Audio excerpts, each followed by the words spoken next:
Hi, I'm your host, Anand J. Sukadia, and this is the Limitless One Podcast. Join me on this journey as I interview the most inspirational souls who are tapping into their limitless blueprint on a mental, physical, and spiritual level to thrive in uncertain times. If you feel you are so much more than just this body, just this life, and want to tap into your limitless potential, you're in the right place. Here we go, starseeds.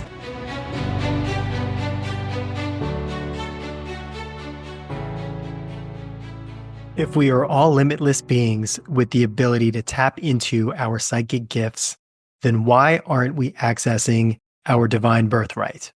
On today's episode of the Limitless One Podcast, my guest and soul sister, Sitara Fe, shares how it is not only possible, but also instructs us onto the blueprint to access our own cosmic connection.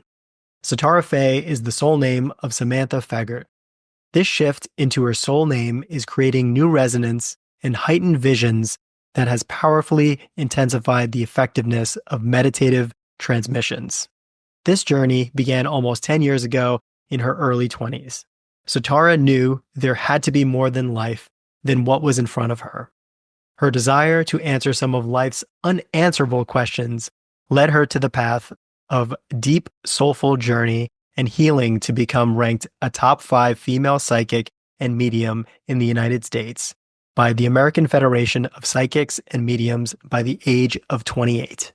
Choosing this path saved her life from a list of numbing coping mechanisms developed by unresolved pain. Today, she celebrates freedom in all aspects and has chosen to teach others how to liberate themselves. Sitara Fe, welcome to the Limitless One Podcast. How are you? I'm doing well. It's such an honor to be here. Thank you. Yes. And Sitara, you are such a special soul. I got to experience Peru with you on a trip. It was like 10 days. And there was so much magic happening on the trip, and especially on the ancient sites. I just really got to firsthand witness, see your skills and the magic that you're able to create and the portals that you're able to open. So yeah, I'm blown away by the experience, and I can't wait to kind of unpack it all with you here today.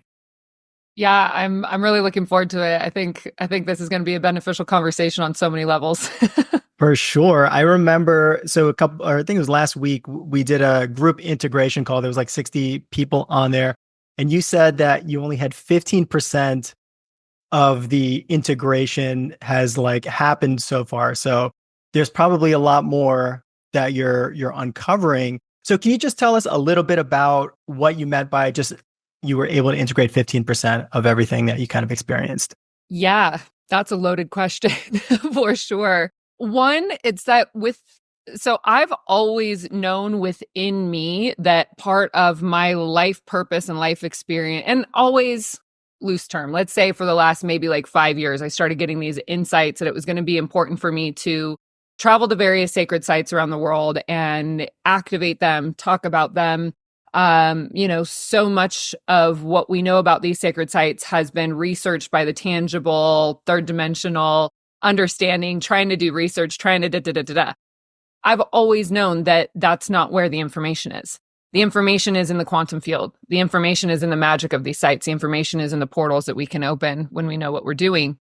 And I believe that there are a lot of us that have actually participated in creating these sites on a soul level at a different time, and that we know how they work. And so when I got the invitation from Robert Grant to go on this journey, it was like an immediate yes. My whole body was like, yep, that's the next move. And so to be able to explore what I've been seeing in my own vision for several years, but to be able to explore it not with, 5 or 6 people or a handful of people, or as I usually do around the world, secretly, silently by myself, but to do it with such a large group, it just expanded the bandwidth of what I ever thought I was necessarily capable of doing. And it showed me just this internal strength within me that I always knew was there, but I didn't necessarily have an opportunity to put it into action specifically in that way. And so the integration piece. And granted, I was there for 10 days before the retreat, having my own journeys, my own experiences. Went to Intihuatana with a dear friend, clearly a star sister of mine, before the retreat. So then doing the 10-day retreat and then staying in Peru. And I led a light language masterclass with 200 people after that, which was a whole other like nervous system expander, capabilities expander. Coming back home, it's been a little bit bumpy, not too terrible, but it's been a little bit bumpy to reacclimate. And it's interesting because it's not necessarily that there's been the necessity of an ego death rather than a deeper level of acceptance of what I'm here to do, and recognizing that there's like a different brevity to it than what I had been aware of before that entire experience. And so the 15%, I'm definitely better now. I'd say I'm probably like 35 to 40, and it's just been a few days. So that's good news. But that number, right? It's kind of like an arbitrary number, but to me, it was just representative of how much of what happened in the quantum field, in the etheric reality, and also in the bandwidth of my physical body. It's like my mind was catching up. The integration is the mind really understanding and digesting like the totality of what had happened. And there were so many different levels and layers of what my own internal experience was that I think it just takes time. Yeah, for sure. How do you pull the ocean through a straw, right? One sip at a time. Exactly. That's a perfect analogy. It's like, okay, just baby steps. Amazing. So before we like really dive deep into this, let me ask you, what does living a limitless life mean to you? It means, for me, it means fully seeing what I'm made of. I woke up when I was like 22 years old, 23. I've been doing this work as a professional psychic for like basically the entire of my adult life. And there's just always been this internal desire and drive to like see what I'm capable of doing. I want to rev all the engines. I want to push all the envelopes off the table. I want to find where all the limits are. I just want to I've always wanted to be that, not even wanted to be that kind of seeker. I just think it was naturally embedded within me. And so, yeah, to live limitless, to me, it's not necessarily an external concept. It's more just where are the limits that I've created within myself, and who knows how they were ever created, but to be able to dissolve them into, for me, the expansion of my own heart consciousness and my own heart's expression of what that means. Amazing. And the more that you dive into this work, what is it, the theme that keeps going back to you? The more you see yourself, what do you see? Like if you see the puzzle pieces all coming together, what is the ultimate, or is there not an ultimate to it? It's surrender. It's like, can you actually, like, how willing are you to surrender? How willing are you to allow any idea or perception that you have control of anything? How willing are we? How willing am I internally to dissolve any concept of self for the greater good? And I do think that that's aligned with the Bodhisattva vow, which is, to reincarnate until every soul has walked through the imaginary finish line of enlightenment. It's like stepping into the new earth, but it is to the totality of souls have evolved into a space where we are living in harmony. And it's like, it's never ending. It's never ending. It's always evolving. And I don't think there's been maybe a month since I woke up that I haven't had to meet myself at the edge of surrender again and again and again and again. And what's even funny about that is that in some ways it gets easier because the benefits on the other side of surrendering and allowing the ego death and allowing the perception of self and allowing the illusion of control to dissolve. But there's still always that like edge of tension and the edge of anxiety and the edge of like, do I really want to let go of control again? And it's like the control itself is just such an illusion that I talked about this actually in Instagram Live that I did, I think yesterday, just talking about when we tune into like the core of our hearts knowing, there's a different kind of quality of faith. And it's not just of faith that, well, everything's going to work out, but at the same time it is. It's that if you can really, really, truly believe that the divine has your back around every corner. And the way that I like to see that also is that it's like our higher self has a bird's eye view of what our limited mind cannot see. And so it's how much are we willing to allow our mind to dissolve the idea of where we think we're going, to allow this higher purpose, this higher intention, this higher frequency, this higher calling, the higher timeline, whatever it is, to be able to step onto that. And oftentimes that means that we have to let go of some sort of perception of reality that we may have attached ourselves to emotionally. And so, yeah, around every corner, around every bend, there's just like this another edge of thrilling surrender. Yeah, so powerful. And I love the fact that you said our higher self knows and has the bird's eye view. So if you trust your higher self and know that, listen, it's never going to abandon you. It's always got your back, and it's always putting you in the right place at the right time for your soul to expand, right? Every time that there's that hesitation of stepping out of the comfort zone, just knowing that every time you have in the past, magic is only increased in your life when you do the hard things that your soul tells you to do, and that you're moving forward in it. You're never disappointed by stepping outside of the known. Sometimes. 60% of the time it works every time, right? Absolutely. So Sitara, I talk about that a little bit because one of the first courses I ever created was Trust Your Intuition. Because one of the things that I noticed with people is that they would have an experience with their intuition that would lead them into a painful experience. And they're like, well, my intuition led me to a painful experience. And so it devalues the trust that we have in our intuition, because we said, well, that hurt.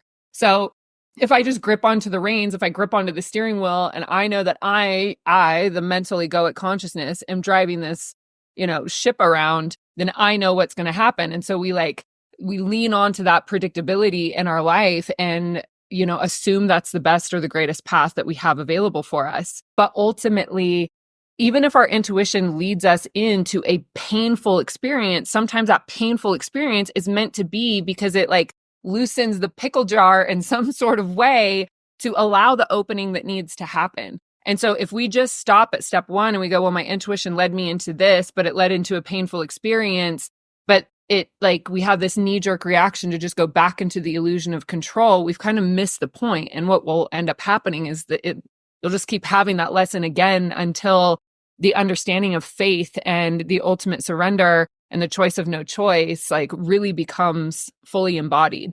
There's one other thing that I want to add to this as well that I share with my students a lot, is that your future self is your inner being, is your higher self.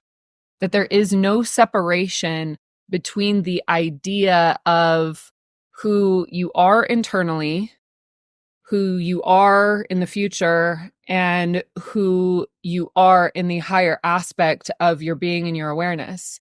Once we can really grasp that our future self is in a constant feedback loop with our inner being that's giving us the pings. Go to this coffee shop, call this person, go to this website, whatever that is that we recognize that our inner being is really actually this beacon system that is leading us onto our higher path, and that it is our choice to choose to activate our action in alignment with that or not. And it really does, it's not something we can just snap a finger at. It does take trial and error. And it is a muscle that gets built and built and built. And that connection to self and that trust in your inner world, it takes place after you see it reinforced enough times. And I do believe that that is what starts breaking down the systemic programming that says your imagination isn't real.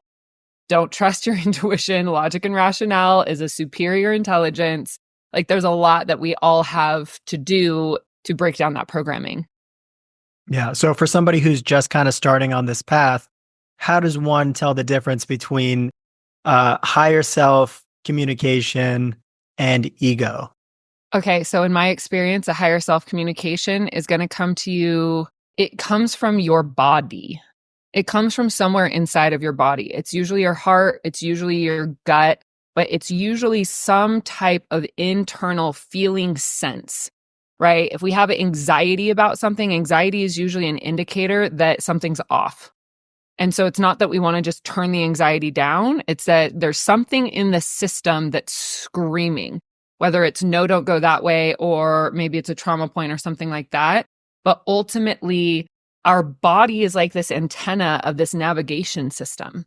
And I do think that there has been a lot of information that has been placed onto us that we have either consensually or non-consensually chosen to swallow that disconnects us from the power of our own body, which is basically believing that we are not capable of healing ourselves. That's the big one.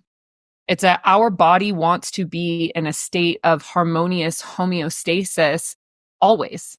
And I do believe that our body has the intelligence within it already built in to really reconcile and rebalance whatever is in an imbalance.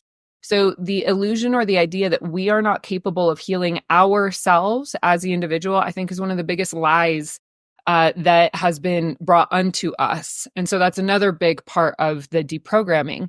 And so when it comes to being a beginner and going, okay, well, how can I tell if that was a gut feeling or also a trauma response? Because there's a fine line between intuition and basically something bringing you into a trauma bond situation. I think that's the most obvious when we look at it in relationship. But this trauma bond situation is basically your intuition leading you into a lesson. And that lesson is beneficial, even if it hurts. And pain, I've often said that pain is our greatest teacher. It's that when we lean into the pain has wisdom for us. The pain has information for us. We know that suffering is grace. Do we have to go through suffering to ascend? I think to a certain degree, yes. Because the dissolve of the ego deaths that we go through to understand that we are actually ascended beings incarnate in form. It's that the delineation of this process that happens for us in a step-by-step way. I think there's a way for us to really be able to meet it with grace, but to be able to check in, okay, did that thought come from my mind? Was that thought actually something I heard from somebody else? Was that somebody else's input? Did that thought come from within my body? It does take a little bit of practice to be able to discern where are the thoughts coming from? Where is the information coming from? But and it takes precision and it takes self-awareness. And I think that's where silent meditation is really actually the best barometer of learning how to listen to how your body is communicating with you. But I think so many of us are so unbelievably disconnected from our bodies. Little bit of a vulnerable share, but even when I was in my early 20s and I was on birth control, I was drinking quite a bit at that stage of my life. And there was I would still be surprised of my cycle coming because of how disconnected I was from my own body. And so the reconnection, it does take some time and it does take some willingness and it does take some hard pills to swallow and some uncomfortable mirrors that we have to look in to see ourselves more clearly and where we have self-abandoned. For whatever reason, we have self-abandoned. For sure. So yeah. it's a long-winded answer for Yeah, no, totally. But it is, continually stripping away the layers of the onion until we get to our truth, which is just stillness and nothingness, essentially, right? Going into that quantum field where everything is potential and everything is possible, but understanding we are living in all different dimensions, in the dimensions of no space, no time, all the way down to this 3D reality. And if we could kind of compress and deal with all of these dimensions at once, and we're walking foot by foot, step by step with each of these, that's when we kind of know we're on the right path. And synchronicities, I think, are a big tell for us. When we see all these synchronicities come in our life, we know that the direction that we're on is the right one. Absolutely. Awesome. So Sitara, can you tell us a little bit about your background, how you discovered your psychic abilities and, the decisions you made to really step into that?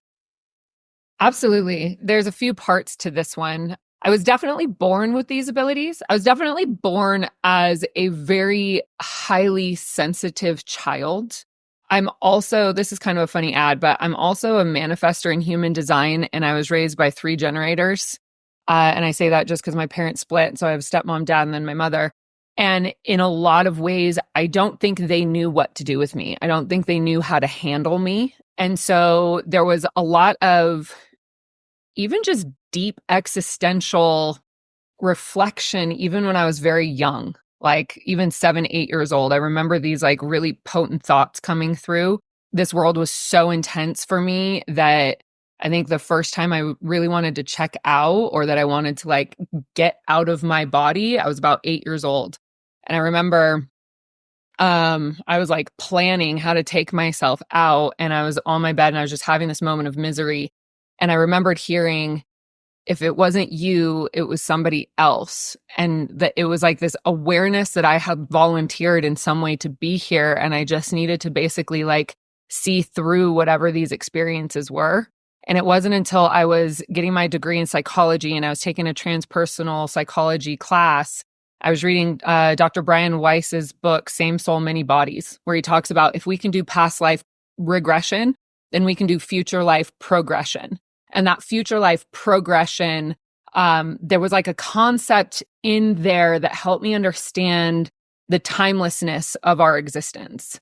And so I had this like dawning realization at that time that what happened in that moment when I was like 7, 8 years old was a message from a guide, a message from a guardian, you know, a being that was there just in support of me having these really, really big emotions in this little body and not knowing how to like navigate it. The first time I saw beings was I was like 9 years old, and it was one of those like I was afraid to sleep in my bedroom because there were two men in my room, and you know my parents are like, well, what are you talking about? I'm like, I can see them clear as day, like they're in my room. I can't sleep in this bedroom. And I got in a lot of trouble that night, and so it taught me to shut my abilities down. And there were times when I was in high school and I'd go to high school parties and I'd see someone's dead relative like sitting in the living room, and I'm like, oh, that's not supposed to be happening, but it's happening. So it was like just a series of these events that I did not know how to face. I did not have the skills. I didn't have the support in my life. I didn't have the people to talk to. And so my answer was to drink and like turn it off, turn it off, turn it off. And that was easily one of the most futile, destructive things I could have done. And it was a lot of fun. I had a blast in those years, but simultaneously there was an extraordinary amount of pain as well. And so I was actually working at a winery, and my guests would often have like big breakthroughs. And this was before I even knew what a breakthrough was or what I knew what healing was. And I would talk to my colleagues. I'm like, are you like, is this happening with you guys? And they're like, no, we're telling, you know, sheep jokes and like whatever. Everyone's like laughing, having a good time. And I'm like, okay, there's something going on here. And so I decided to go from that winery to finishing up my degree in psychology. And it was through that period that I realized that psychology only focuses on mind and body. And it's made some progress now. That was in 2011. But it was really disappointing for me. It was really disappointing to hear that the answer to schizophrenia was put people on lithium and put them on in a house. And that was the answer. And that's the best that they could hope for in their life, or multiple personality disorder. I, even at 20, 21, 22 years old, was like, this is clearly a spiritual ailment. But this was before I started developing my abilities. And so I was really left wanting more. I was like, I wanted more answers. And so I actually took a meditation class at a psychic institute, and it was like jumping on a bike I didn't know I knew how to ride. And it was like, oh my gosh, like I get it. It's making sense. Now all of these like experiences that I have in my life, that all of the dots are starting to connect. And I realized that what could happen, because I was trained as a talk therapy counselor. And I realized that what could happen in one reading with a novice psychic, a beginner psychic, could literally take care of like 5 years of talk therapy. And that's when I went, oh my gosh, I'm not going to be a therapist. I'm going to be a psychic. And that already my family with the psychology thing, they're like, what are you going to do with that? And I'm like, it's just what I need to do. I needed to understand why certain things in my life were the way that they were. And then when I chose to step into the world of psychic, I actually chose to do a 1.5 year long psychic development program where we were like in class 4 to 5 days a week for a full year rather than getting my degree in counseling, because I knew that I'd be able to go back to counseling if I wanted to. And after that year, I was like, this is how I want to help people heal. And I've literally been doing this as a professional psychic ever since. That's amazing. And so like if somebody has this feeling like there's something that they're picking up, but they just don't know how to channel it correctly, what are some of the things you would look for to work with somebody, whether it's an individual or a school, to know that, okay, this person, this group can actually help me on my path? Because there's so many of people out there, right? That I'm sure there's some red flags to look out for as well. 100% there are. The biggest thing that I can say to that is the difference between a good psychic and a bad psychic is that a good psychic has done their inner work and they know themselves inside and out, because the best way to understand human psychology is to understand your human psychology. And that takes a lot of rigorous self-honesty and looking in some less than desirable mirrors at your own traits and your own behavior to see the motives behind them, because then it's easier to see them in others and it's easier to identify them in others.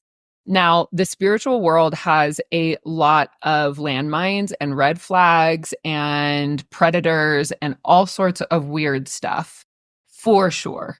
So one thing that you really, really want to watch out for, one, is men that are trying to help women heal sexually. Just no.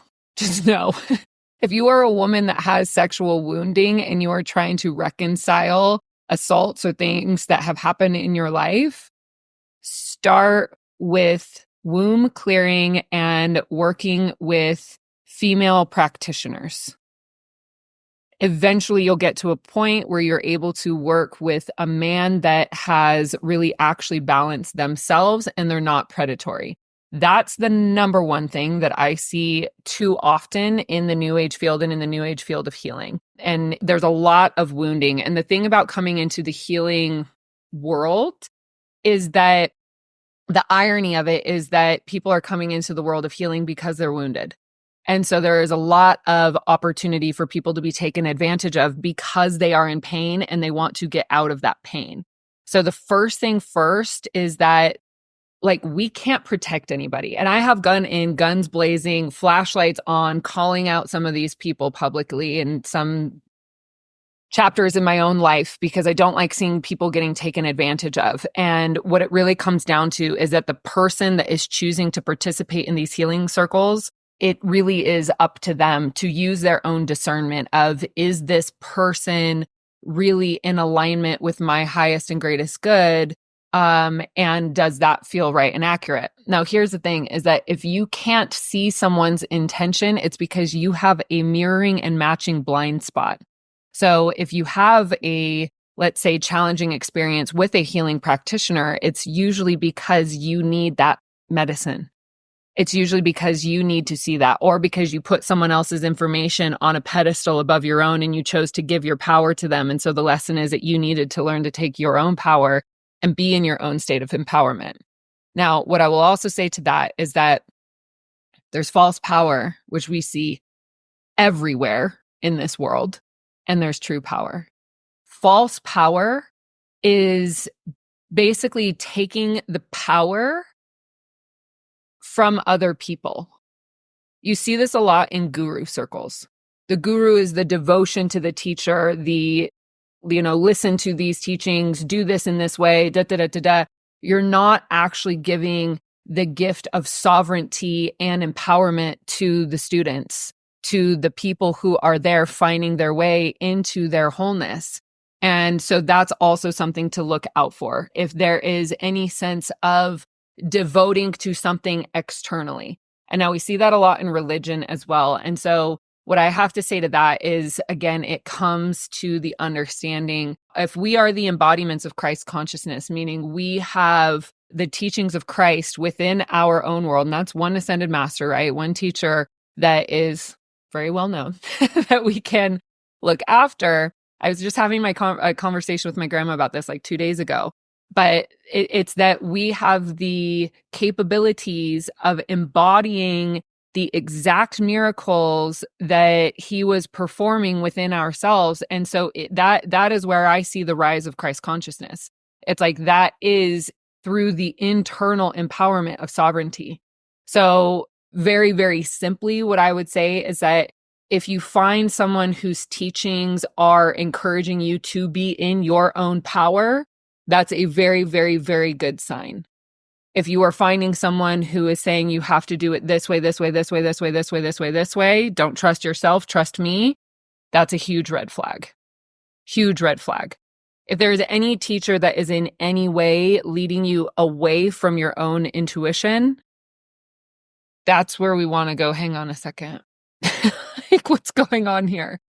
And it can get a little bit funny, right? Because we have our own projections, and sometimes teachers that are beaming, and I've experienced this because I know the role that I'm playing. I've been doing this for a long time. So let's say like I'll all of a sudden, and I've done this with my own teachers, is that I'll all of a sudden have a student that's like on board, and then all of a sudden they get hit on something in their subconscious that is so deep that they're not really ready to see it. And then they start casting that projection onto me, that I'm the problem, I'm the one that did X, Y, Z. And I'm like, I'm continuing to be consistent, and I'll continue to be consistent because I have many other students that I'm here to be consistent for, right? But it is that we have to also have the courage within ourselves to go, oh, that was mine. Oh, that was mine. And the beautiful thing about mentors in that way is that, we're not married to them. We haven't created these like vows of connection. It's that we have, and there are so many embodied ascended masters on this planet right now. There are so many embodied masters and teachers. And I mean, you see them all over, and blessings be to social media that's given us, a platform and a voice to be in our own sovereignty and to be in our own empowerment. Are we still feeding into the shenanigans of what that is? Yes. But simultaneously, there's like so much benefit to it as well. Yeah, definitely. From a very young age, I always knew whenever there was these gurus out there, something told me, do not put all of your stock, all of your eggs into any one person, because everybody is human. And whether they are completely perfect and they have all the right intentions for you, the most faith you need to have is in yourself. And I've been on this constant journey just to fall deeper and deeper in love with myself, and then also be responsible for my behavior, my thoughts, and be my own critic, but also be my biggest cheerleader, right? So just call myself on my own shit. And I think plant medicine was one of my greatest teachers to get me to a place of like looking in the mirror truly and seeing it without the lens in which I want to identify, and just like completely strip me down. And I've run across so many amazing mentors, but I thank them for the knowledge that they imparted on me, and I integrated it into what I do on a daily basis. And I think that's the best way to do it, and to go about it is to find people who want to empower you, not to want to take away your power. And then the other thing I wanted to share is during one of my ayahuasca journeys, the Christ consciousness came to me, and I actually had a conversation with Jesus. I saw him in this crystalline tower, and I was sitting on a stoop with him, and I'm like, "Hey, what's up, Jesus?" And he's like, "Hey, how you doing?" So his like little his robe and everything on. And what he told me is that the new age is not about one man coming back. It's about everybody finding that Christ consciousness within. And the more people that can open themselves up, it's like a wave. And we all have this ability to get to that place. It's a choice to make every decision, every thought about love and peace and forgiveness. Those are the three messages he wanted to share with me. He says, everything else, take it for what it is, but love, peace, and forgiveness is all I want to embark on you. And if you can master those three things, then that's the Christ consciousness right there within you. Mm-hmm. Yeah, I think if there's anything that I've really, really learned in my life is that if it costs you your peace, it's too expensive. And it took me years of hearing that to really understand it. And the shit that I have been through in my world and in my life and in my reality, it's literally in the times of chaos that I have been so far off my center that I was not able to see the path clearly for myself, and that I wasn't able to stabilize. And it was because I allowed it to happen. I allowed it to take place. And now, and I think, maybe the panini, as I like to lovingly call this 2-year experience we all had to embark in. But that I'd like to believe that there was a collective understanding of that as well. It's that any bit of manipulation or any bit of disempowerment or any bit of, a person or media or like whatever it is that's trying to contort anything that is not clear, it's not worth engaging in. It's just not worth engaging in at all. And so, we've heard a lot about authenticity. And I think the interesting thing about authenticity is that this word is getting thrown around quite a bit lately. And I think there are several steps that are important to acknowledge before we even start to be able to understand authenticity. Because authenticity, research is now showing, right, that authenticity is more magnetic and a more powerful frequency than love. And we believed for a very long time that love was the most powerful force in the universe. And I very much still believe that that is forgiveness and compassion, which is right there along with, the frequency and the consciousness of peace. And what I know about authenticity is that I have been training psychics since 2016 on a weekly basis. So I have been putting myself in this field of transparency on a weekly basis for over 8 years, which means if I am training psychics and I'm training people to read between the lines and see what is true underneath the facade of what may be being said or what may be being presented, then I literally have nothing to hide.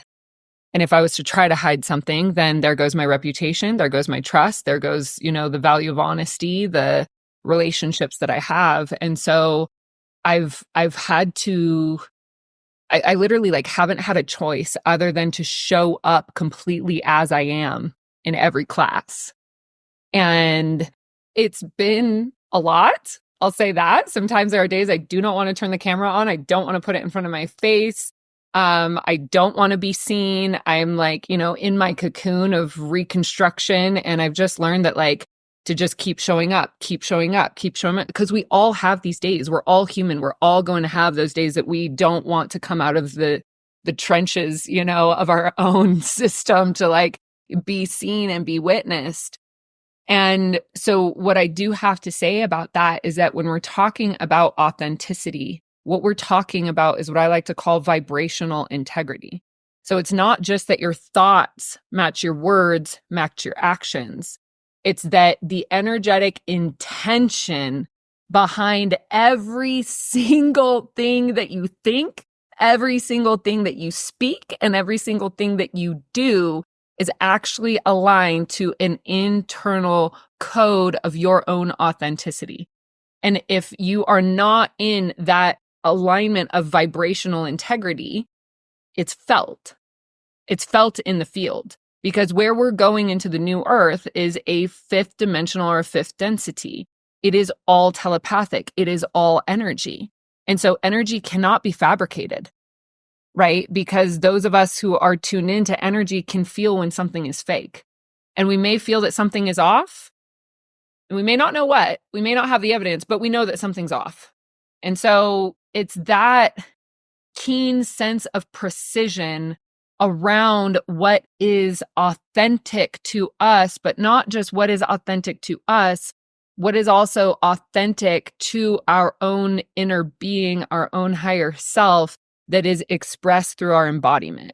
And there's a lot, I would say, that people are still trying to hide, which is what's keeping us from being able to be in that space of that telepathic field. That is pure authentic wisdom, pure authentic grace, pure authentic forgiveness and compassion. It's all there. We just have to be willing to expose what's within. Yeah, and that could be the scariest thing for for everybody, right? To have every intention be in alignment, right? Because a lot of people, especially in the space that we're in, a lot of people say the right things, do the right things. But if the intention behind it is off, and I've also noticed with myself, just to be totally honest, there's certain things that I do in business, whether it's, everything is coming from a good place, I think, but I think I can be a lot more authentic in my communication with my staff, with my guests, and the people that come through my wellness center, in terms of the whole spectrum of it, the whole alignment between the intentions, the thoughts, the words, the feelings, and also the results, right? So sometimes I wonder, how come the results are not there, what I'm looking for? And I have to just go back to the drawing board and see, okay, where's this step that I'm skipping right now? Mm-hmm. Yeah, absolutely. And we've just been bamboozled with so much fake crap. Like we have to take responsibility for our own addiction to consumerism, even though it maybe was not a part of something that we're like, I'm going to choose to be stuck in this material world and Gucci, Fendi, Prada, la la la la la, whatever that is, right? And like, it's just an interesting. That's like kind of an offshoot of this, but it really is. I had an experience basically where I got into a circumstance in a situation where I had trusted the wrong people, and I trusted the wrong people for too long, and I couldn't get myself out of it. And I ended up, like, I basically just had to surrender and see it through. And there's a lot that I can share on this experience, but I basically ended up like $100,000 in debt after working with these people for 5 months. And this was after I had already made about $500,000 in my late 20s, running my own business, running masterminds, that sort of thing. And one, it was that there was a lot of my own, if I put myself in the center of the universe, I'm like, okay, what was in this for me? There was a lot of my own shadow around the American consumerism, greed, hustle culture. And I am programmed. I am here to help teach wealth and abundance. And so for me to have this experience of being $100,000 in debt, and this took place over the course of the pandemic. And it was like, I was just trudging up a landslide. I was using social media to grow my business. My accounts got completely shut down. It was just like, I literally just couldn't get out of it. And what was really interesting was that I realized that I was the happiest and most fulfilled I had ever been in my life, like sitting on the beach with a ripped sarong, drinking a dollar coconut, and just like surrounded by the most beautiful people, and looking around and being like, we are in the new earth. I can't tell you how many moments of me living in Bali for those 2.5 years during the pandemic where I was like, we are living in the new earth. This is like, we felt it. We knew it. It was conscious. We knew what we were doing. It was interesting because Bali was kind of like an incubator for a lot of masters. And we all also knew it, and we were all from all over the world. So It was a really powerful experience. But what's interesting about it was that that experience kind of gave me this almost like indifferent immunity to it. So that when I went from Bali to Dubai and I was working in these high-level crypto projects in Dubai, in a completely different culture, right? I like to jokingly say that I was chanting barefoot in the jungle for 2.5 years. And then I went into this world of like, what is real? What is even, we're talking about the metaverse. We're talking about crypto. There's plastic surgery absolutely everywhere. Men that are just like, blah, blah, blah, blah, talking about who knows what. And you're just like, who can I trust? That was the biggest question I had in Dubai, was who can I trust? Whereas in Bali, I was surrounded by people that I knew I could trust at the drop of a dime. And so it was like this really, really interesting, just like reflection of what really matters, and what I have continued to come back to what really matters, and what is actually shifting us into new earth is deep, true love, and the kind of deep, true love that holds the container for all of our own inner woundings of where we have blocked ourselves from feeling love, to be brought to the surface, to be reconciled, to be seen, to be appreciated, to be like held in whatever that life experience has been by our divine partner. Yes, there is an inner union, 100% sure. And it is also reflected in the external union of that true divine love and the true divine family blueprint. And that's what I continue to see. And it's like left, right, and center. The messages that I keep getting is that is what is bringing us into the new earth. And I also believe that that is why so much of relationships and so much of this casual hookup culture and this binge drinking has been so like unbelievably encouraged through the media programming. and through BS reality TV shows and like all of this stuff that has pulled, like, I'm sure if you ask people between their 20, let's say 20 to 25, just pick an age gap. If you ask them if they believe in true love, like what is the common answer going to be? Yeah, there was actually a study, I think, done on this. Most of this young generation do not believe in love, and they don't believe in marriage. And with all the abundance of apps and dating, all this kind of stuff, like, yeah, it's insane. Like, why would also the way they've been programmed through society, through culture, when all the options are there, why would you settle down and have a true relationship? Because they don't understand how deep the love can be. They think love is just, having a lot of money, hooking up with a lot of people, and rinse and repeat. But that doesn't bring you any happiness in the end. It's so empty.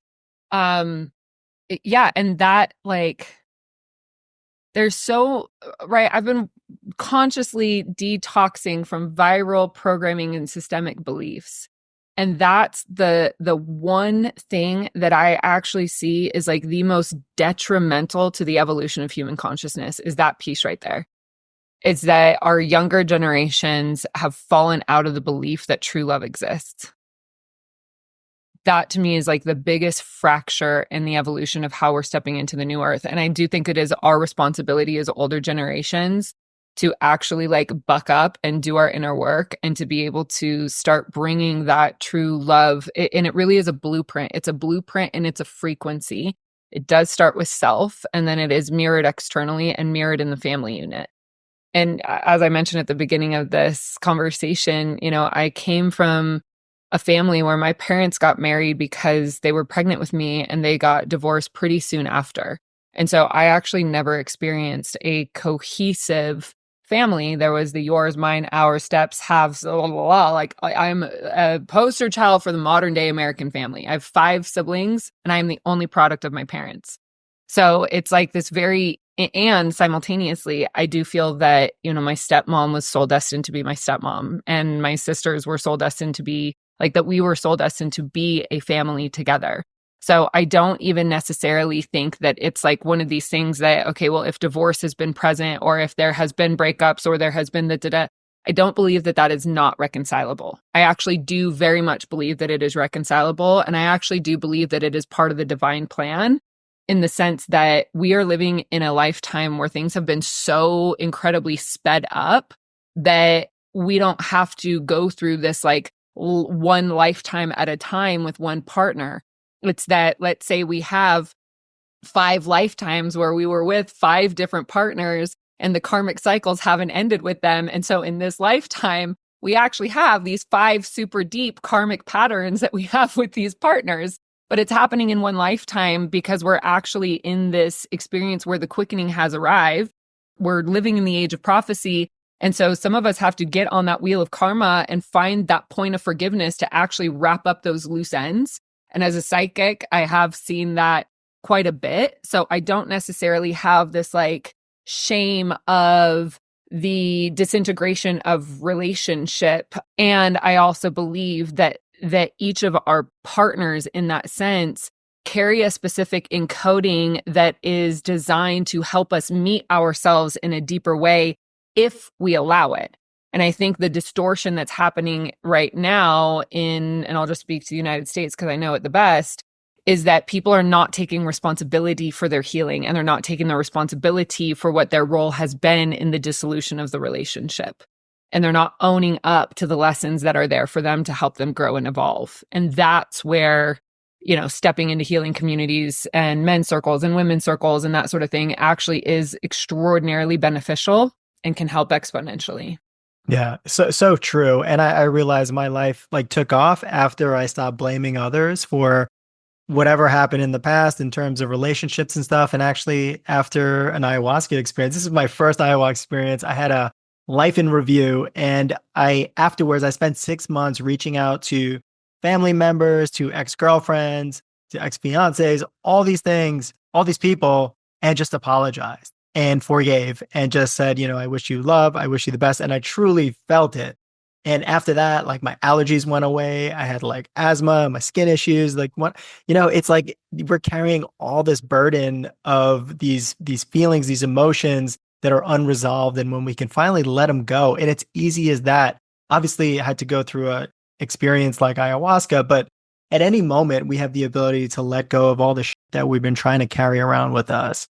And it can happen very quickly if we just allow it and understand, like, you're only doing it for yourself to move forward without having all these burdens on you.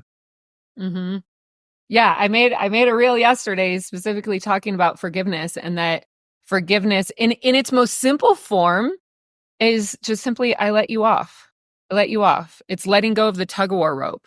It's like, because when we are holding that bit of resentment, and we're holding that bit of anger, and we're holding the resistance because we're like, they owe me some sort of something, when in reality, nobody owes any of us anything at all, except maybe we owe ourselves the freedom of holding on to that pain.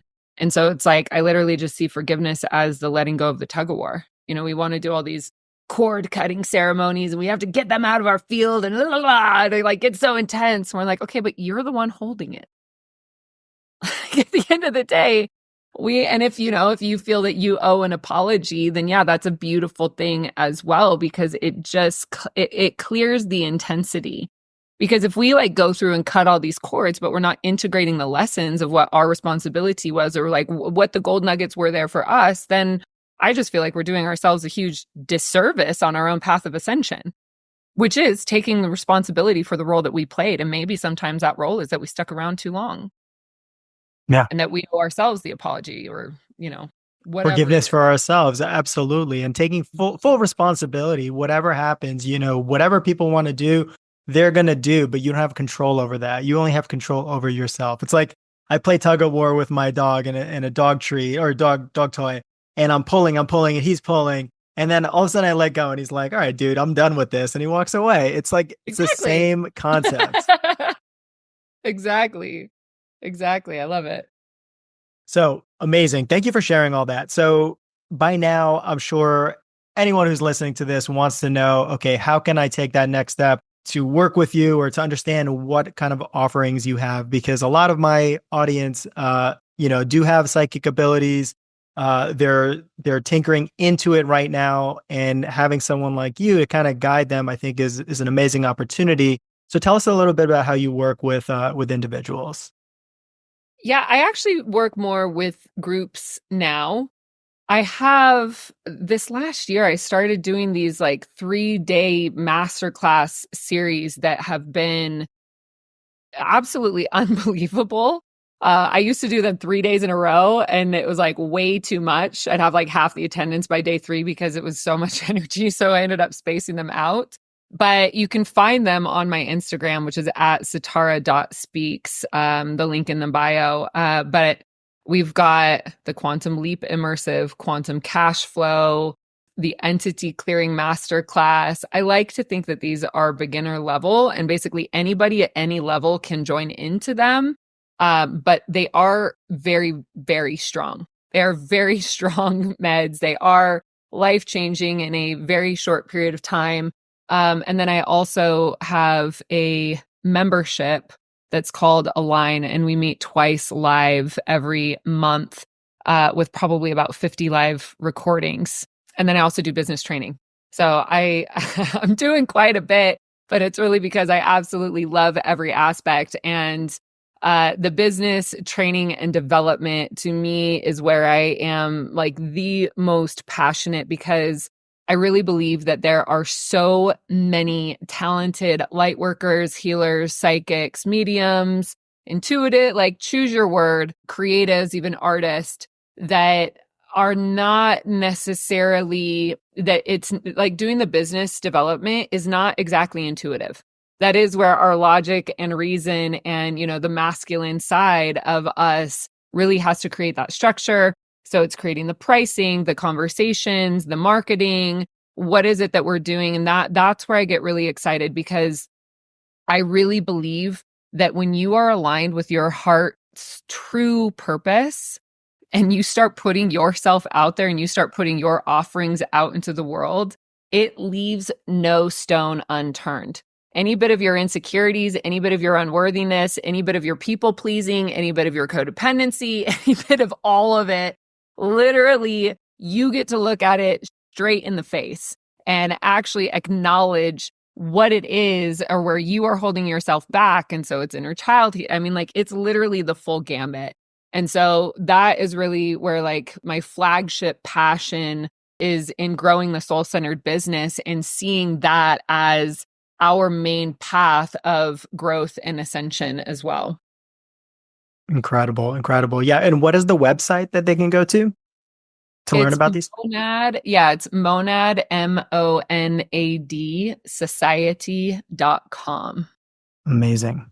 Yeah. Best to just find on Instagram. And I've got so many different keywords, the link in the bio. But yeah, monadsociety.com is where we have most of it there. Beautiful. Everybody check that out. So the next thing I want to talk about is our trip to Peru. And yeah, so I know it's super intense. And it was so intense. Yeah. So in terms of the sacred sites there, what is so significant in your mind about the sites in Peru? And how it relates to the entire, everything connected in the world, the different sacred sites? You know, I think Luna really nailed it in our integration call when she was talking about Egypt, and she said, you know, Egypt's so in your face. It's so like built, it's there, it's undeniable. What I really loved about Peru was, one, speaking to the guardians that were on the land and in the site, or in the rocks themselves, like the consciousness of the stones, I felt was like an interdimensional, timeless. I don't know that I have really the right word for it, but I felt that I was literally communicating to these guardians that were in Lemuria in the now, in the present moment as I was communicating to them. And so that to me was the most like present and potent aspect. And also just reckon like the caves that we went to, the zone, like if I had to pick one space that was the most profound for me, it was the Zone X caves. And I was lucky to actually be able to spend a few days there. And so that, like, I don't even have the words. You were there for the Hathor activation that we did in the cave. And it so was let's like, just kind of, let's just tell everybody what it is. So we stayed in Cusco and we did day trips to all the different areas locally in Sacsayhuaman and Ollantaytambo, and Zona X is part of the Sacsayhuaman. But essentially, you go to Zone X and it's like you're on Mars. It's crazy. So, or a different planet, because you go to these sites and all of a sudden you just start seeing these little openings in the rocks. And then we follow these openings and there's tunnels. There's massive tunnels that go very, very far down. Our tour guide Rumi, he's like, I'm going to take you guys 20 feet, but I'm not going any further, because if my light goes off, then we're like stuck. We can't find our way back. And these tunnels go through the entire, I guess, city of Cusco. And to just imagine how much effort it was to create all of these tunnels from all over, like miles and miles away from Cusco, but yet they're traversing each other. And one thing I'll share is, I haven't shared this before because I told you guys on the trip, but a couple of days before I left for Peru, there was this lady, she's 80-year-old lady. She came into my wellness center, and immediately I could tell she's from Peru. She has that, you know, that Peruvian like shaman woman look. And she was telling me that her great grandfather found a tunnel. And by the way, I've never heard that there was tunnels anywhere over there.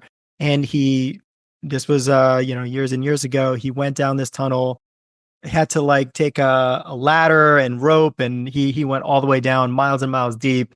And he found these civilizations that were living in there. And whether you want to believe it or not, this is what she told me. She said he ran into these beings, these giant red-headed people and these wisdom keepers, and they gave him a golden book, and it had all these healing codes in it for like healing humanity. And he ended up giving it to his daughter, which is this lady's grandmother, and she became a shaman, a healer. for her whole life. And the daughter of this lady ended up having multiple extraterrestrial encounters. And then this lady that I met, she documented all of it with pictures and drawings and all this kind of stuff. So that's how I learned about the tunnels only a couple of days before. So this synchronicity was like, what are the odds of this lady coming to my center a couple of days before coming here? And it just like turned my whole activation on. And then I'm like, I get there, and then day 3, we're going to this place that has all these tunnels. And I'm like, oh shit, maybe we're going to open up some portal here. I mean, you say, what are the odds? I would say the odds are pretty high. Yeah. It's like one of those things, it sounds like a disbelief, but at the same time, when you're like on, I mean, how many synchronicities have we seen? The double rainbow above the Dragon Head Mountain after Napa Iglesia at Ollantaytambo. Tambo. Like, holy, like, did that sentence even sound real? Like, the things that we were seeing and experiencing, it was like beyond in the sense that you can't make it up, nor would you even want to. And if you tried to write the script, would it even be that, just miraculous and magical and beautiful as we allowed our hearts to be so open together to explore these mysteries. And I think that was like the absolutely beautiful thing about the group experience, was the openness and the curiosity that we were all in together. It's to be with people in that state of curiosity and even like childlike play, to be running and jumping on these like jungle gym type rock temples was just so much fun. And I feel like it compounded the magic that we were able to co-create and experience together, that now we get to share and, ripple effect to all those that are also open to hearing about it as well. Yeah, it was like a bunch of children running around these sites, like with like the chicken with their head cut off, like, what the we're seeing this. And then we see these other people like walking around like regular tourists. And I literally want to go up to them, shake them. I'm like, do you not see what's happening here? Do you not see how they cut these rocks, like literally like razor sharp edges, and like these thrones and these elephants in the rock? I was like, how can you guys not your mind be blown like ours? But I don't know. I guess we're just those crazy kind of people.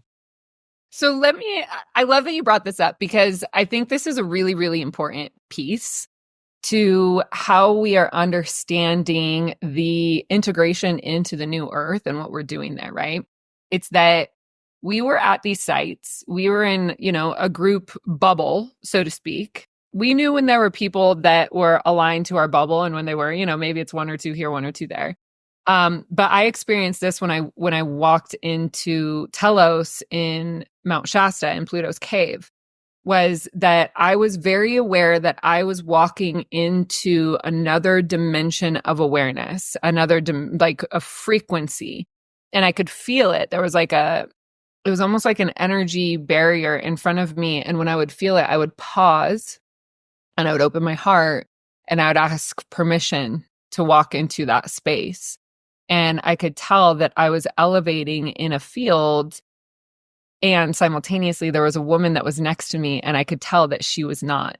And so she's like literally 3 feet away from me, not far at all, but I could tell that I was in a completely different state of consciousness. And that's what I think is so interesting about this new earth that we're shifting into, because that's literally how it is. It's that we will have one person that is fully embodied in 3D and limited in their perception of reality and limited in their perception of what they're capable of and what we're here to do. And standing next to someone, let's say, that's vibrating in a 5th dimensional consciousness, in Christ consciousness, that has activated their multidimensional self and multidimensional awareness. And so these 2 people can literally be standing side by side and experiencing 2 completely different worlds. And I think that's something that's really, really important to emphasize, because there was a point of my journey where I was so perplexed as to how people could not see me. Like, I'm almost 6 feet tall. I am not like, I'm not an easily missable character. And I remember there were times when I was in LA and I was in these like very important conference room, boardroom meetings. And I would talk to people that were in those meetings, like not that long after, like a month or so after. And they had no idea I was even in the room. I was like, how was that happening? I chalked it up as the male-female thing. Like, they didn't see me because I was a female in the male room, blah, blah, blah, blah, blah.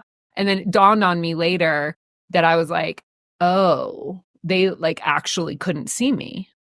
And there's something that's really interesting to be said about that when we start really shifting into that consciousness. For sure. Yeah, I see it every day in life, and everything is perception. And there's nothing wrong with somebody who's not there yet, or somebody who can see everything. It's just everybody chooses their path, and I truly believe we choose it before we even come here. So those that want to keep exploring in the magic of life, then every single door is going to be open to them as they move. And if people want to stay in a 3D reality and learn the lessons that they need to, your soul chose it, and there's absolutely nothing wrong. And how you said like the bodhisattva, experience is when you want to wait for everybody to seek enlightenment before you stop reincarnating. I don't know if I'm that patient, but I had this awareness, and I have no way to prove this, but I had this awareness because I remember volunteering. I remember being in a space with other beings. There were 12 of us in this space. It was like a light pink, beautiful rose, gold, orange space. There were 12 consciousness. We were energy beings, not even form at all. And I remember we were in a circle and we were waiting. And there was this lifetime, this opportunity that like came up from the bottom of the space that we were in. It was almost like it came up on a podium. And I remembered stepping forward and saying, I'll take that one. And the day that I remembered that, the day that I had that experience and that came through for me, I think I'm still tearing up about it. I think I cried for like 3 days straight because I was pissed. I was so mad that I was the one responsible for coming into this world and coming onto this planet and having this super dense experience. And I believe those of us who are here to be teachers, and I've been doing this since I was, in my early 20s, it's that I had a pretty rough experience. I have, loving parents, and, all of that is great and not anything we need to go into right now. But it was like having the awareness of actually choosing to come here to be in this density, and that level of even like my mind forgiving my soul, and my soul also nourishing my mind to let my mind know that it's okay. And that like, we me, myself, and I came here for a very specific reason. It was after 3 days of crying that I think I like snapped out of it. And I've been mission oriented and mission focused ever since. But there was something interesting about that too, because I had this awareness several years ago, that I feel like I volunteered for a 3-pack and that I'm on my first life. So like, I feel like I volunteered for 3 lifetimes. So I don't go all the way back. It's like my soul, when I leave my body, eventually my soul will go kind of in round 2 space to come in round 2, that I'm not going all the way back home until there's like, and I have no way to prove that other than it's just a feeling that I have. And it's kind of helped me to just lean back and get a little bit more comfortable and not put as much pressure on myself of like what I need to do here in this world or this reality. And, some of these things we can't, like, there's no way that I'd be able to prove the accuracy of what that is, but there's just something in that knowing that has helped me to actually just roll my sleeves up a little bit and just really get into the messiness of this world. Because I think for a lot of us, as a part of our own spiritual awakening, is the desire to become enlightened.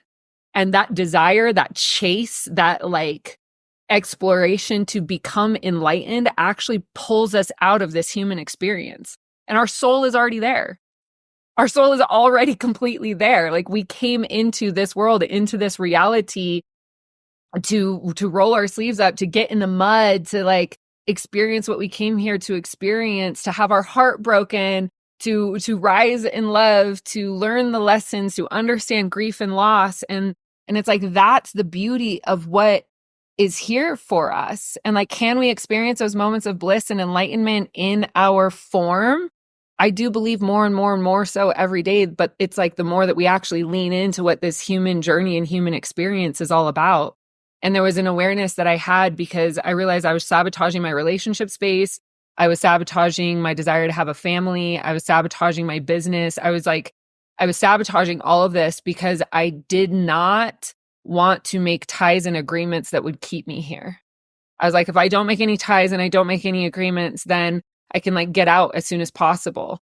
And I know that like I've said this a couple times now, but it's like the intensity of being this sensitive in this world, it can be a lot. And that's where I have a lot of compassion for people that turn to drugs and people that turn to alcohol to try to numb, because I understand the intensity of that level of sensitivity, of not wanting to feel, to want to check out. And my way of doing that was like, I'm just going to disconnect. And that's when, you know, my guardians had a bit of I call it a come to Jesus meeting with me. And they're like, look, this is going to be over in the blink of an eye.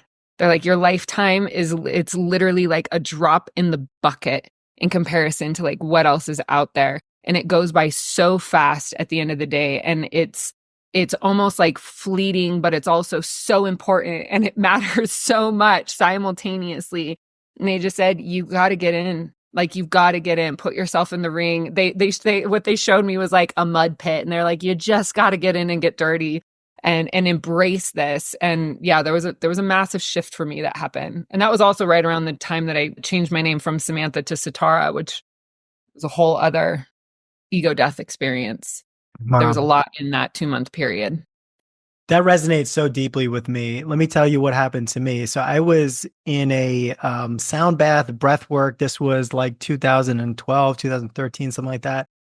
And I had a very similar experience to you. So I kind of like come to awareness, and I'm in this circular room with a bunch of flat screen TVs, like these circular screens, and all these like different people's lives are flashing throughout, right? And I'm with these tall, luminous beings, and they're like my guides, right? Along this way, they bring me into this room, and I don't remember, I think it was like a blue room or something.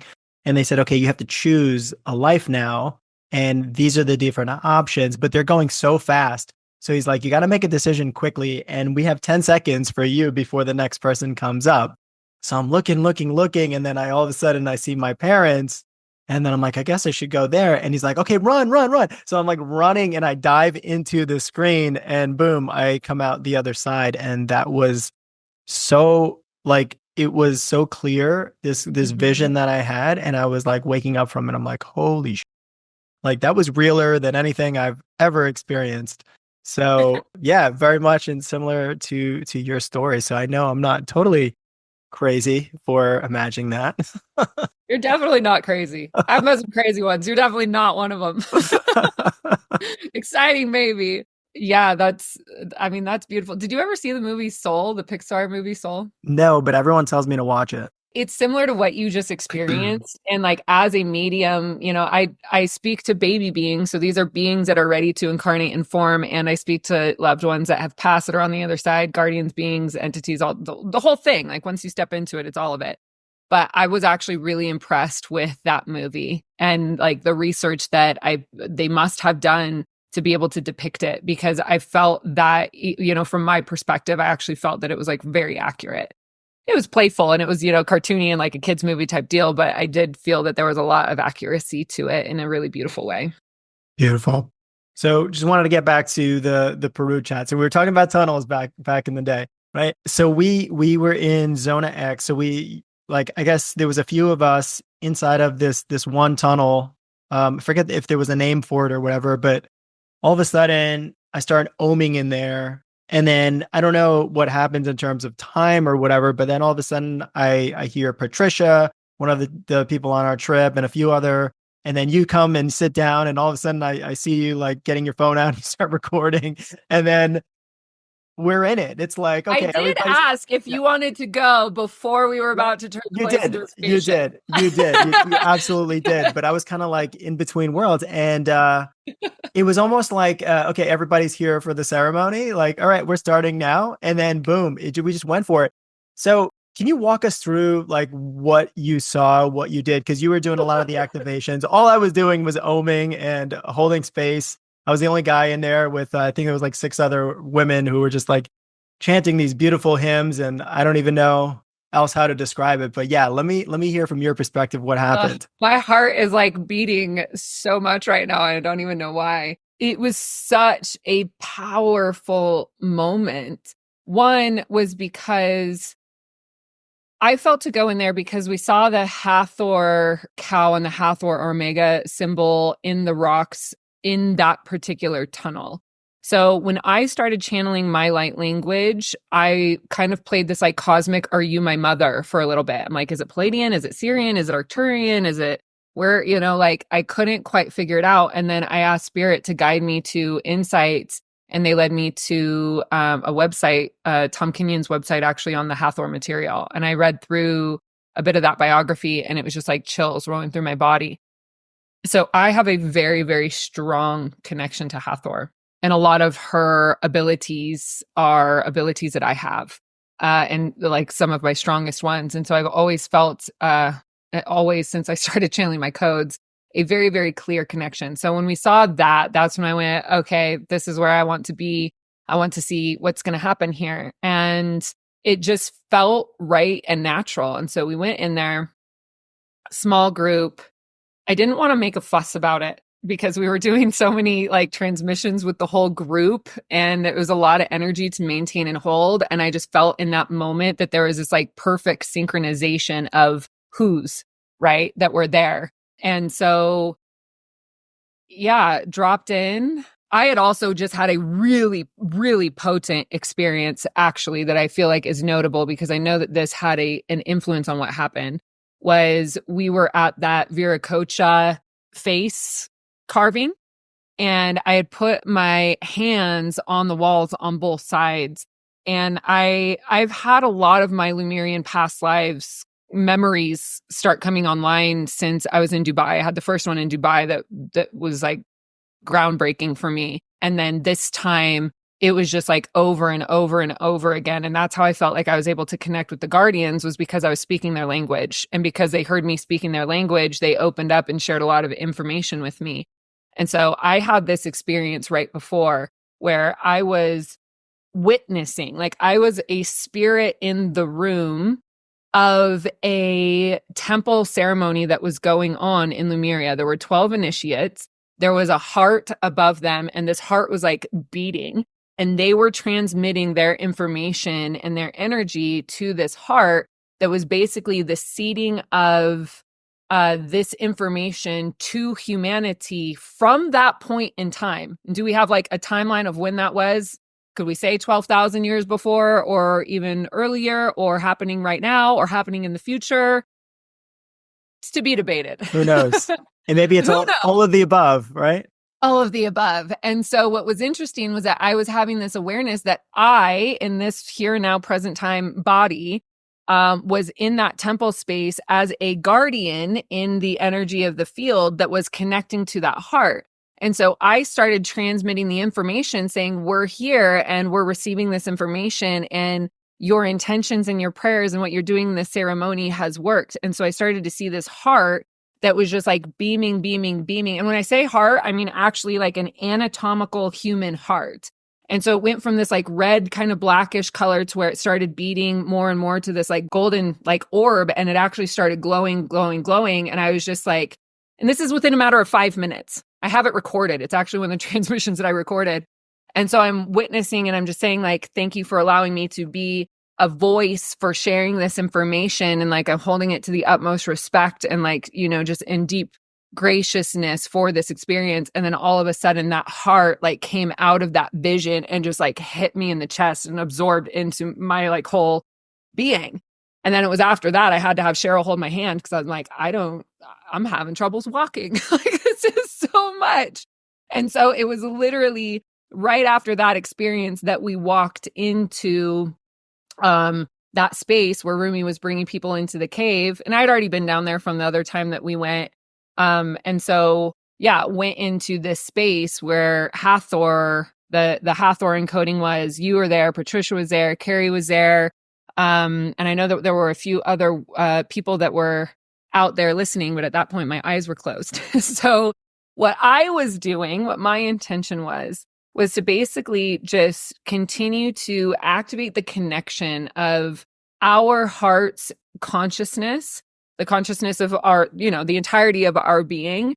They're just simply saying that we were in union of the timelines, and that we were there to harmonize and basically zip these timelines together so that we could bring the wisdom of the ancients into this here and now to support the evolution of humanity and the evolution of the embodiment of the new earth. And so what I was seeing there was, it was my desire to activate all of those who are there listening, to bring your soul encoding online, connection to heart-centered awareness. And then what started happening was I felt that everyone was actually harmonizing so much because we'd probably done it before. Everyone that was in there felt familiar to me before the retreat even started. So it was like, okay, there's a soul connection happening here. We know what to do. Whether our mind knows what to do, like we know what to do. And then what ended up happening was that the energy in the space started getting so light that I started to see just full pure white light and plasmic energy. And I was like, oh no, I don't want to be responsible for everyone like disappearing into a spaceship, like sort of thing.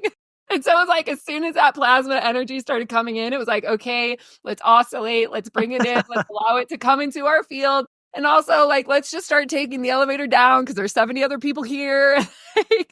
And so it was that, but it was such a heightened peak experience and such a like potent moment that what was also very interesting after that, right, was that about 10 minutes after another one of the gals was actually activated in her light language. And she started Carrie, right? Yeah, she started speaking it right after. And so to me, that was just like a massive, massive celebration. Because, people ask me a lot, they're like, how do we learn to speak light language? And the thing is, you don't learn it. It's not something that your egoic mind can necessarily choose. It's something that's activated within you. And I believe that it's activated within us when our mental egoic consciousness is actually able to hold the brevity and the information of what it is with respect in this world. Yeah. Wow. Like it comes because in a lot of ways, like even psychic abilities can be very exploited. There's an immunity to light language and there's an immunity to light codes in the same way that like Mount Shasta protects itself. I've been in these caves before, and like I was saying, these barriers of energies that allowed me to walk into Telos. And I'm like, okay, well, how was I able to walk into Telos? And I didn't even know that Telos existed when people have been spending their whole lives trying to get into it. And it's literally an integrity piece. It's an integrity piece of such a deep reverence and deep respect and deep honoring of the information that these places hold, that when those codes within us are truly and authentically aligned is basically when we have the key codes to access that information. And so to me, when people start channeling their light language, it's such a massive celebration because it's like, we got one more. Mm-hmm. And I also just had that experience with two other sisters of mine here in my hometown this last weekend. We were in a cuddle puddle sort of thing, and I started channeling the codes, and I could see that their hearts were open to it, and I could feel the information of what I experienced in Peru pouring through my heart, and then into their hearts, and they both started channeling light language next to me. And, they had their codes come through intermittently here and there, and sometimes that's possible, but it doesn't become fully integrated with the system until our system allows it. And so that's the piece of the dissolution of the ego. And it's not the dissolution of the ego in the sense that the ego is a bad thing. It's the dissolution of the egoic identity that doesn't even necessarily believe that light language exists. It's like there's a whole massive paradigm shift that has to happen in order to be able to hold the reality that our soul has an ancient language embedded within us already that comes innate with our human experience. Yeah, just tuning into the right frequency, right? Once you find the right channel, boom, all of a sudden what's within you is always meant for you. You're able to access it. One of the things I'll mention is like when I was going through these sites, I just had these visions of these beings that created all these sites, the meticulousness and the precision and just the utter, like the amount of volume and mass of they had to move these rocks over mountains, there was so much intention involved and so much love involved. And I had this vision of them at the end when everything was said and done, these beautiful sites were created. They just looked on the site and just smiled and said, one day our people will find us. They will come back and they will see it and they'll be activated. And that's what I was getting the whole sense. We talked about in the integration call is like timelines were being shifted, not from an ego place, like, oh, we shifted the world's like timeline or whatever. But I think individually in our own lives, and perhaps for the collective, like there was only one group that was working inside of Peru on that level in terms of consciousness and, at that time in that place in each one of the sites. And, I feel very special for being involved in this whole group. And then the other thing is when we were in that cave we were just talking about, I felt this like, like we talked about it after the experiences, like it was a beautiful experience, but then we also felt like this almost exhale of this heavy energy. And I kind of felt like it was like the burp coming out of the cave saying, okay, I've been holding on to whatever I'm holding on to. And you guys sang to us in this cave and you're cleansing the air. And it's almost like an air exchange of we're sending this beautiful love frequency into it and this honoring and this gratitude for just this place and the people that created it. And all of a sudden, like the darkness kind of came out of it, whatever it was holding on to. So that's what I kind of felt. And it was almost like this like jolting energy that came through. It was intense. What was that? It was an entity. It was a being. It was basically a being that was, let's say, living in the cave. Maybe not trapped, but living in the cave. And I started clearing entities when I was like 22 years old from myself through my own consciousness. And so this has been a part of my wheelhouse of understanding for a long time. And what I've learned is that because that energy did have a darker consciousness, it did have a bit of a malintent. Like it was. And what I mean by malintent is that if you feel the presence of something and it evokes a sense of fear, then it's like one of those, it is like a malintent kind of thing. And so one of the things that was really interesting in that and just something that I want to share is whenever we come across these consciousnesses, is that I hear a lot of people say that they don't want to develop their mediumship abilities because they're afraid of what they might see. And the thing that I have to say to that is that just because you don't see it doesn't mean it's not there. So you might as well be aware of its presence and know what to do with it. And what I've experienced is that 99 times out of 100 of the beings that I have helped people clear from their own consciousness, their own homes, their own experiences, from haunted houses, the whole thing, is that they're just looking for a way back home. They're looking for a way back to the light. And so in a lot of ways, they're kind of misguided or kind of lost. And that's where like the manipulation factor comes into play, is because they're just trying to operate at that lower level consciousness that got them stuck in the first place. And so, yeah, with that, it was another opportunity to just simply open that rainbow bridge and allow that being to cross.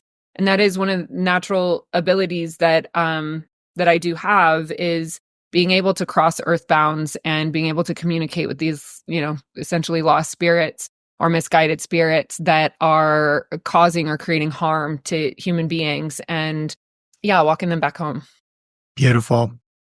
And in terms of the rest of the Peru trip, what was like your personal takeaway from, you facilitated for, 60 people at a time. These are people that have done a lot of work and have worked on their shadows and, coming in with a lot of amazing energy. So what was your feeling like when you were helping facilitate and activating for such a large group?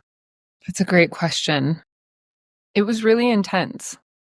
And this was something that I kept trying to explain to Robert, because I actually had a really hard time when we were holding hands.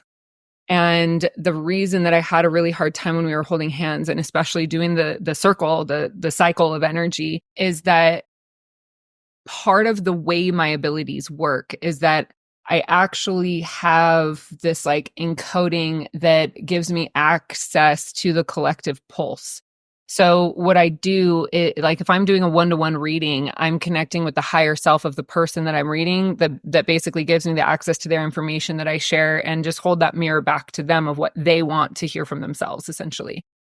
And so in that space, I could feel what everyone was feeling, and I could feel what everyone was thinking. And it may not have been like very specific to each individual person, but I could feel it in my own system.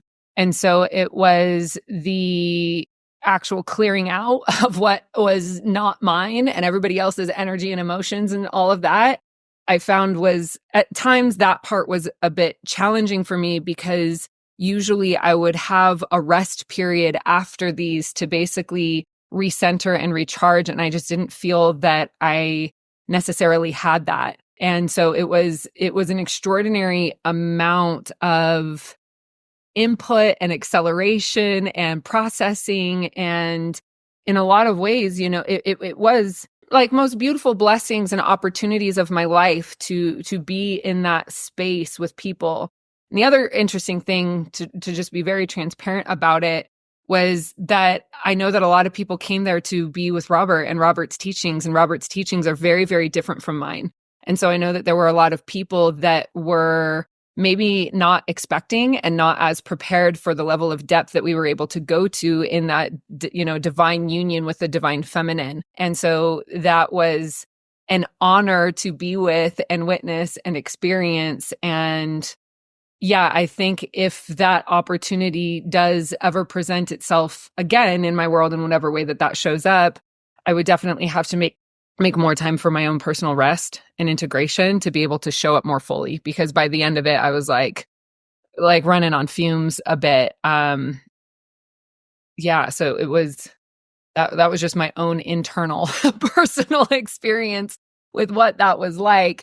And simultaneously, I feel a deeper and more beautiful connection with Gaia. Like we talked about shifting the timelines. There is absolutely zero doubt in my mind that because of the intention of the group and because of the intention of everyone that was there, and clearly like soul family, soul union, soul group type of experience, there's no doubt for me that we were able to tap into the mainframe of the collective. One of my favorite quotes from Abraham Hicks is that one person connected to source is more powerful than millions who are not. And so the fact that we had 60 to 70 of us there at any given time with the collective intention to connect our, bodies, source through ourselves into Gaia, into, the heartbeat of that connection. There's absolutely zero doubt for me that we did tap into the mainframe and that we did have a significant influence on the evolution of humanity. And I know that we won't always be able to see or experience the potency of that ripple effect, but I 100% know that we were all far more powerful and far stronger together than any one of us on an individual basis would have been. And so all in all, I learned a lot. I learned a lot of my own capabilities. I learned a lot of my own balancing, and I learned a lot more of how I can show up more fully to, harmonize and support the greater good in an even more beautiful and harmonious way. Beautiful. Yeah, and I totally agree. Everybody brought their lifetime of medicine that they wanted to share, and everybody gave their part. And such incredible souls. Like you look at their faces and you're like, oh, I know this soul is very familiar, and just all love. And we've been there so many times together. And I had this experience with so many people, conversations like, oh my goodness, we've spent lifetimes together as friends and workers. And, it was just really amazing to see. And you don't see that like every day in society. When I go to my business, talking to clients and stuff like that. Yeah, you build connections with people, but like from the minute one, you're sitting at a table and you're like, you could open up your entire heart and your entire life story, and people will just support you with love and honor. So yeah, that was a very magical experience. And I'm so glad I could make this happen and you were a part of it. And I'm sure that's not the last time we're going to be looking at ancient sites together. So to kind of wrap it up, why do you think you came here to planet Earth as Sitara Fe? I came here for sure to facilitate as many awakenings as possible. And the way that continues to show up, the how continues to evolve. But I know that I'm here to help turn the lights on in people. When I first saw that, I had this really, really funny vision, but it was like basically me kind of in like Laura Croft gear. And I used to wear like motorcycle boots and a black leather jacket and, straight hair, black eyeliner, black on black on black. And I had this vision where it was like I was at the bottom, like the floor level of Noah's Ark, just this massive ship, basically being like, are you coming? Are you on? Are you off? Are you on? Are you off? Basically like helping people choose, like, are you choosing the new earth or are you going to stay? Are you choosing the new earth or are you going to stay? And I had this awareness at a very early age that not everyone is coming with us. And I think that that's part of, an evolution that people have in their awakening, is that we don't get to choose. We don't get to choose for other people. And I do think that the most beautiful thing that we can do, going back to the, one person standing in the 3D reality and one person standing in 5D, is that the more that we have choosing to accelerate the evolution of human consciousness, the more people we have choosing to accelerate the evolution of human consciousness. It's like a permission slip that's happening. And that's why we're seeing more and more people waking up in the last few years. It's because we've reached this crescendo of this great awakening that is allowing more and more and more people to hold hands as we walk in this way. And so, yeah, here to help with the sorting. For sure. And what is your understanding of what or God is? I would say God is the omnipresent being that lives at the core of all sentient beings. Beautiful. And to end it, is there anything that you wanted to channel, any light language or closing activation that you'd like to do for us? Don't tell me it was a good time. Sure. So let's go ahead and close our eyes and just allowing that root chakra connection down to the center of Gaia. Taking a moment to feel her heartbeat within yours. The graciousness and the gratitude of that connection.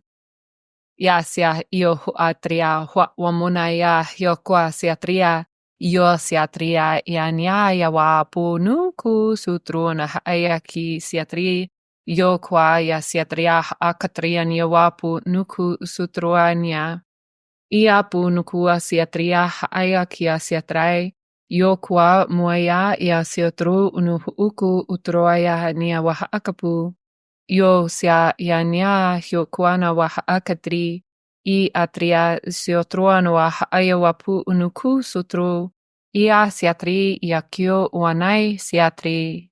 And just simply allowing yourself a moment to connect into the center of your own heart that is allowing for the graciousness of your true divinity to shine through, activating the inner knowing of your life's purpose, your ultimate reason for being, and allowing that to work as a magnet to call in our soul family, our soul brothers and sisters that bring us into that full harmonization and purity of the embodiment of our true consciousness. Siatria yania hyowa punu kusutrua ya siutru nuwa wapuakai siatri hyoku sutru niki. Just taking a moment to bow in gratitude for this beautiful opportunity. Thank you, Anand. And as we go forth, may we integrate the healing and the lessons received with courage, self-love, and compassion. A little mini transmission here is very much in love and very much complete.